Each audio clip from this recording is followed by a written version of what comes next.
कृष्णाय वासुदेवाय हरे परमात्मने प्रत्यक्लेशनाशाय गोविंदाय नमो नमः। हरे कृष्णा। आप सभी भक्तों को माघ मास की मंगल शुभकामनाएं। भगवान श्री माधव की कृपा सदैव आप पर और आपके परिवार पर बनी रहे। आज से माघ मास का प्रारंभ हो गया है। आज दिनांक 14 जनवरी है और आज से प्रतिदिन आपको इस चैनल पर माघ मास की कथा सुनाई जाएगी। तो आज माघ मास का पहला दिन है, इसलिए आप सुनने वाले हैं माघ मास की कथा का पहला अध्याय। लेकिन माघ मास की कथा सुनने से पहले माघ मास के बारे में थोड़ी सी जानकारी मैं आपसे शेयर करना चाहती हूँ।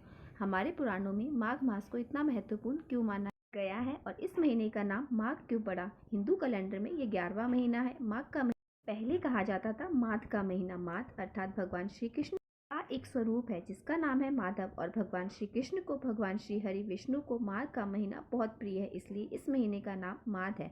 बाद में इस नाम को माघ के नाम से जाना गया, क्योंकि जिस महीने की पूर्णिमा जिस नक्षत्र में होती है उसी नाम से उस महीने को जाना जाता है। तो माघ मास की पूर्णिमा माघ नक्षत्र में आती है, इसलिए इस महीने को माघ कहा जाता है। पुराणों में वर्णन आता है कि माघ मास में हम जो भी दान करते हैं, जो भी शुभ कर्म करते हैं, उसका फल कई जन्मों तक प्राप्त होता है। यही वजह है माघ के महीने में भगवान श्री कृष्ण की पूजा की जाती है, भगवान सूर्य देव की पूजा की जाती है और गंगा स्नान का विशेष महत्व माना जाता है। साथ ही ब्राह्मणों और जरूरतमंदों को दान किया जाता है।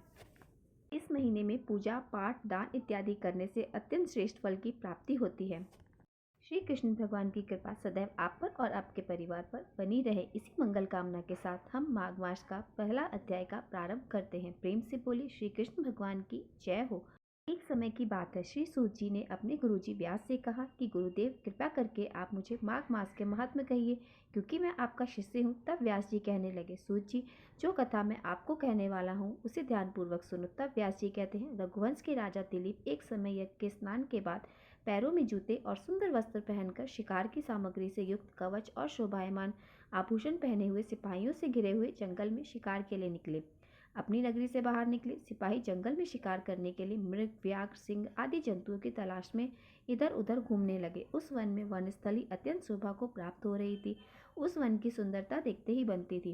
कहीं कहीं हिरणों के झुंड फिरते थे, कहीं गीदड़ अपना भयंकर शब्द कर रहे थे, कहीं जंगली गैंडों हाथी समूह सब के साथ फिर रहे थे, तो कहीं वृक्ष की कोटर में बैठे हुए उल्लू अपना भयानक शब्द कर रहे थे।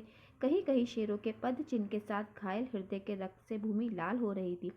कहीं दूध से भरी हुई तनों वाली सुंदर भैंसें फिर रही थी, कहीं पर सुगंधित पुष्प, हरी भरी लताएं वन की शोभा को बढ़ा रही थी। उसी वन में कहीं तो बड़े बड़े पेड़ खड़े थे, तो कहीं उन पेड़ों पर बड़े बड़े विशालकाय अजगर और कछलियां भी पड़ी थी। उसी समय राजा के सिपाहियों के बाजों की आवाज सुनकर एक मृग वन में इधर से निकला, और उधर जब उन्होंने उसे भागते हुए देखा तो बड़ी बड़ी चौकड़ियां भरते हुए आगे बढ़ने लगे। सब राजा ने उसे मारने के इरादे से उसके पीछे पीछे अपना घोड़ा भी दौड़ाया, परंतु मृग तो पूरी शक्ति से भाग रहा था। मृग कांटेदार वृक्षों के एक जंगल में जा घुसा और राजा ने उसका पीछा करते हुए उस वन में प्रवेश किया, परंतु दूर जाकर वह मृग राजा की दृष्टि से ओझल होकर कहीं गायब हो गया। अब राजा निर्जन वन में अपने सैनिकों सहित प्यास के मारे अति दुखी हो गया, क्योंकि अब मृग को पीछे भागते भागते काफी समय हो गया था।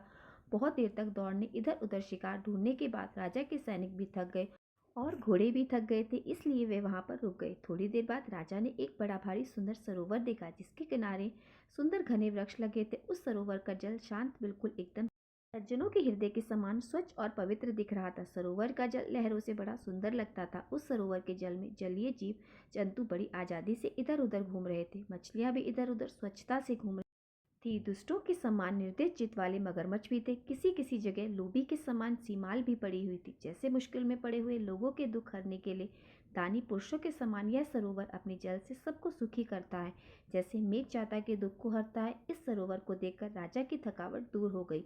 रात को राजा ने वहीं सरोवर के किनारे विश्राम किया और सैनिक पहरा देने लगे। चारों तरफ उस वन में फैल गए और रात के अंतिम समय में शुक्रों के एक झुंड ने आकर उस सरोवर में पानी पिया। कमल के झुंड के पास आए तब शिकारियों ने बड़े बड़े सावधान होकर उन शुक्र पर आक्रमण कर दिया और उन्हें मारकर धरती पर गिरा दिया। उस समय सब शिकारी कोलाहल करते हुए, यानी कि बहुत शोर करते हुए, बहुत खुशी के साथ राजा के पास गए। तब तक सुबह हो चुकी थी। राजा ने यह सब देखा तो बहुत प्रसन्न हुए। फिर उनके साथ ही अपनी नगरी की तरफ चल पड़े।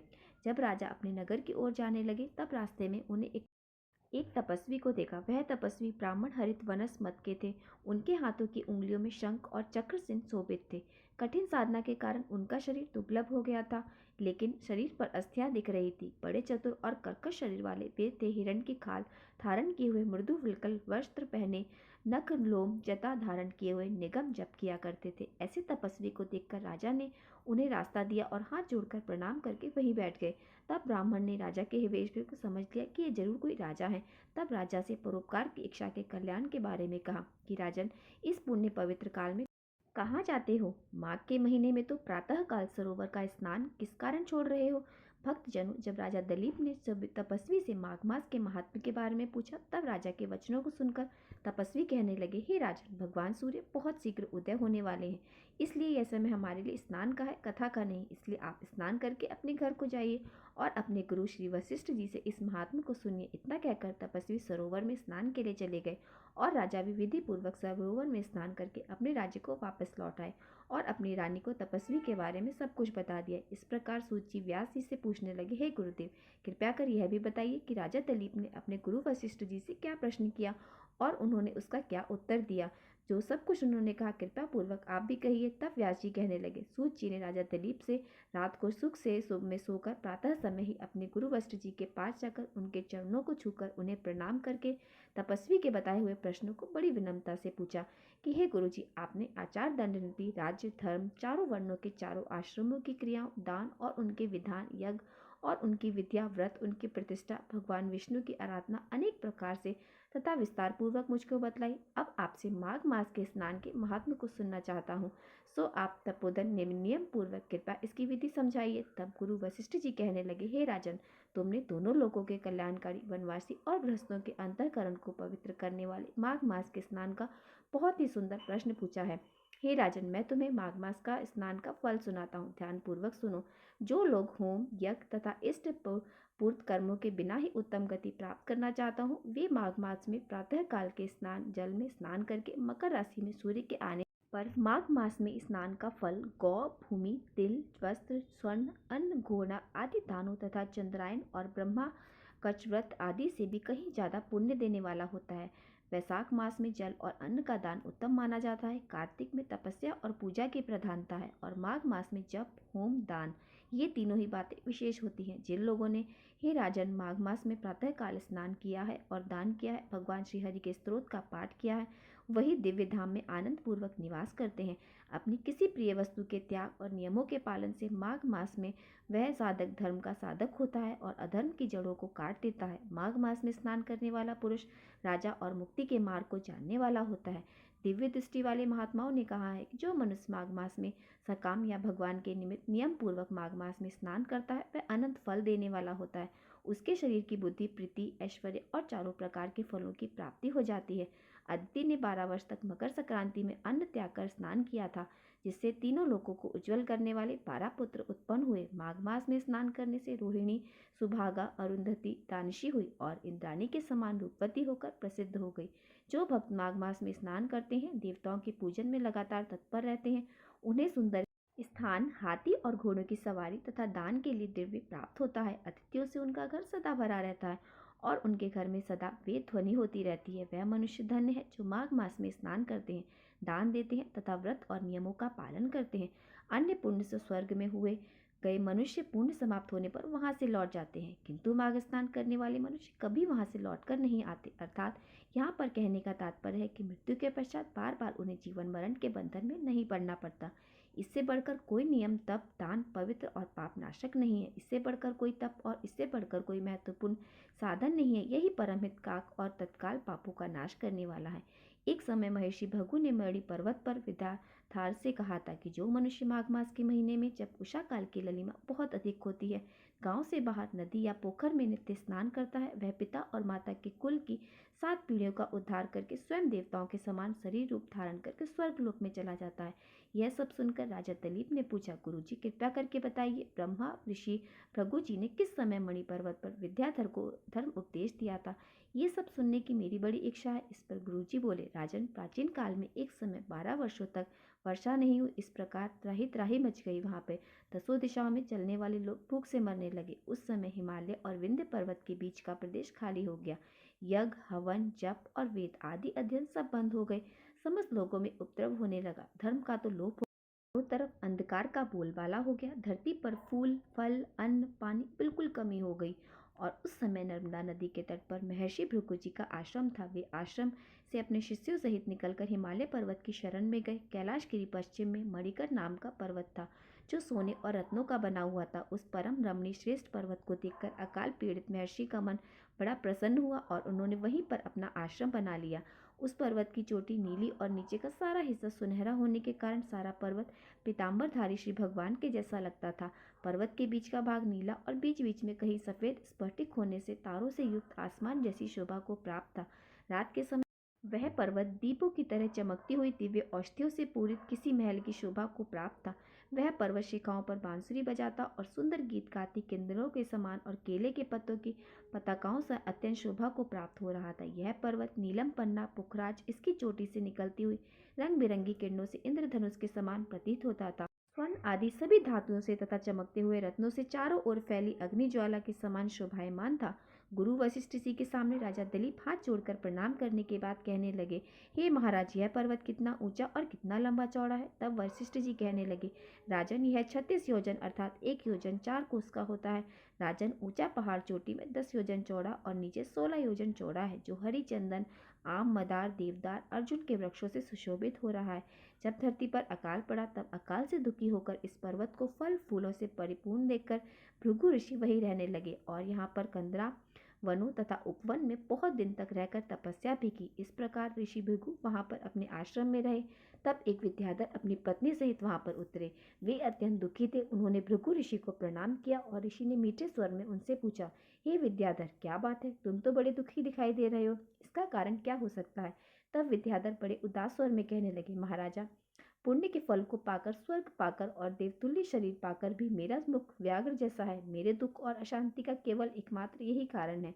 महाराज, ना जाने किस पाप का फल मुझे मिला है। मेरे मन की व्याकुलता का अब दूसरा कारण भी जान लीजिए। गुरुवर, मेरी पत्नी अति रूपवती, मीठा बोलने वाली, नाचने और गाने की कला में अति निपुण, शुद्ध मन वाली, सातों सुरों वाली, वीणा बजाने वाली, जिसने अपने कंठ से गाकर देवर्षि नारद को प्रसन्न किया, नाना स्वरों के नाच से वीणा बजाकर कुबेर जी को प्रसन्न किया, अनेक प्रकार से नाच और ताल से भगवान शिव भी अति प्रसन्न होकर रोमांचित हुए थे। शील, उदारता, रूप तथा यवन में स्वर्ग की ओर कोई अप्सरा उसके समान नहीं। हे ऋषिवर, कहाँ इतनी चंद्रमुखी स्त्री और कहाँ में व्याघ्र मुख वाला, यही चिंता सदा मेरे हृदय को परेशान करती है। इसी कारण मैं बहुत दुखी हूँ। विद्याधर के वचन सुनकर तीनों लोगों की भूत भविष्य वर्तमान की बात जानने वाले दिव्य दृष्टि वाले ऋषि कहने लगे, हे विद्याधर, कर्म करने के विचित्र फलों को प्राप्त होकर ज्ञानी पुरुष भी मोह को प्राप्त हो जाता है। हे पुत्र, तुमने मक्खी को देखा है? मक्खी के पैर कितने छोटे होते हैं, लेकिन मक्खी के पैर जितने विष भी बाण लेने वाला होता है। छोटे छोटे पापों का फल भी अत्यंत दुख देने वाला होता है। तुमने माघ मास की एकादशी का व्रत करके द्वादशी न आने तक शरीर में तेल लगाया, इसी पाप कर्म से तुम्हारा व्याग हो गया। एकादशी के दिन उपवास करके द्वादशी तिथि को तेल लगाने से राजा पूर्वा ने भी कुरूप शरीर पाया था। तब वह अपने कुरूप शरीर को देखकर दुखी होकर हिमालय पर्वत पर देव सरोवर के किनारे गए थे। बड़े प्रसन्न मन से शुद्ध स्नान कर कुशा के आसन पर बैठकर भगवान कमल नेत्र, शंख, चक्र, गदा, पद्म के धारण करने वाले, पीताम्बर पहने, वनमाला धारण किए हुए श्री हरि का चिंतन करते हुए राजा पूर्वा ने 3 मास तक निराहार और निर्जल रहकर भगवान का चिंतन और भजन किया था। इस प्रकार 7 जन्मों में प्रसन्न होने वाले भगवान राजा के 3 महीने के तपस्या से अति प्रसन्न हो गए और माघ मास के शुक्ल पक्ष की एकादशी को प्रसन्न होकर भगवान ने अपने शंख से जल से राजा को पवित्र किया था। भगवान ने उसके तेल लगाने की बात याद दिलाकर सुंदर देवताओं का स्वरूप उसे दिया, जिसे देखकर उर्वशी भी उसको चाहने लगी और राजा कृतकृत होकर अर्थात धन्य होकर अपनी नगरपुरी को चले गए। भृगु ऋषि इस प्रकार कहने लगे, हे विद्याधर, इसलिए तुम क्यों दुखी होते हो? यदि अपना यह राक्षसी रूप छोड़ना चाहते हो तो फिर मेरा कहना मानकर जल्दी ही पापों को नष्ट करने वाली कूट नदी में माघ स्नान करो, जहाँ पर ऋषि सिद्ध देवता निवास होते हैं।